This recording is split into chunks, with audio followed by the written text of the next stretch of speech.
সেগুলা দেখা যাচ্ছে নেপালে এইরকম দুর্যোগ, সেক্ষেত্রে সেই বন্ধুদের জন্য কি বার্তা দেবে? দুনিয়া তো দুই মিয়া, সুখ দুঃখ ভালো মন্দ কাউকেই আমরা বাদ দিতে পারি না।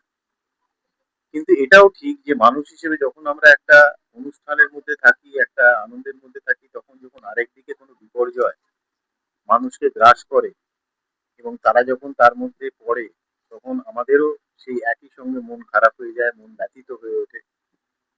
সুতরাং আজকের দিনে আমি তো মনে করি আমরা শুধু আমি একা নই, আমাদের পশ্চিমবঙ্গে যতজন আমরা আছি সমস্ত পশ্চিমবঙ্গবাসী আজ নেপালের পাশে, সরকার নেপালের পাশে।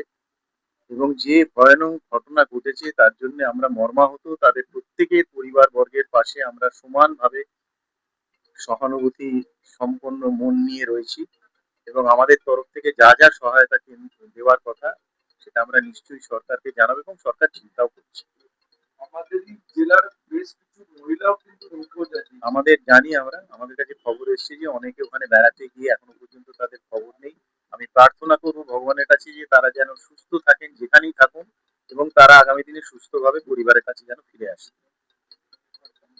এই ধরনের ঘটনা দেখুন, উনি যে এখনো পর্যন্ত বিচরণ করে বেড়াচ্ছেন রাজনীতির ক্ষেত্রে, আইনকে সব রকম ভাবে আইনের সহযোগিতা পাচ্ছেন, সেটাতে আমার মনে হয় ওনার খুশি থাকার কথা। ওনার দল এবং উনি যেভাবে পশ্চিমবঙ্গের মানুষকে শোষণ করেছেন, লুট করেছেন, এবং আগামী দিনে এটা কোর্টেও প্রমাণিত হবে, হয়তো দেরি হচ্ছে, তখন কিন্তু ওনার মুখ দিয়ে আর এইসব কথা বেরোবে না। আর আমাদের সরকার অন্যায়ের বিরুদ্ধে, ন্যায়ের পক্ষে, তার জন্য যা যা করার হবে করবে এবং প্রশাসন প্রশাসনের মতন কাজ করবে, সরকার সরকারের মতন। আগে যেমন সরকার আর প্রশাসন এক হয়ে গেছিল, এখন সরকার আর প্রশাসন আলাদা।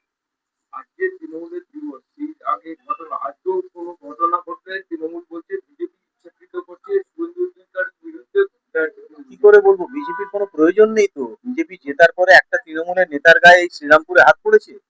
বিজেপি জেতার পরে পশ্চিমবঙ্গে কোনো তৃণমূল নেতাকে ঘর ছাড়া হতে হয়েছে, কারোর ঘর পুড়েছে, ভেঙেছে? যেটা বিজেপির সময় করেছিল ওরা নিজেরা জেতার পরে। সুতরাং এই আশঙ্কা অমূলক। এটা যেটা বলছে শুধুমাত্র আমার মনে হয় নিজেদের যে গোষ্ঠীদ্বন্দ্ব, সেটা আগামী দিনে মাথা চাড়া দেবে, তারপরে একে অন্যকে মারতে আরম্ভ করবে। সেটা তখন ওরা বিজেপির নামে চাপাবার জন্য একটা আগে থাকতে ফিল্ড তৈরি করে রাখছে।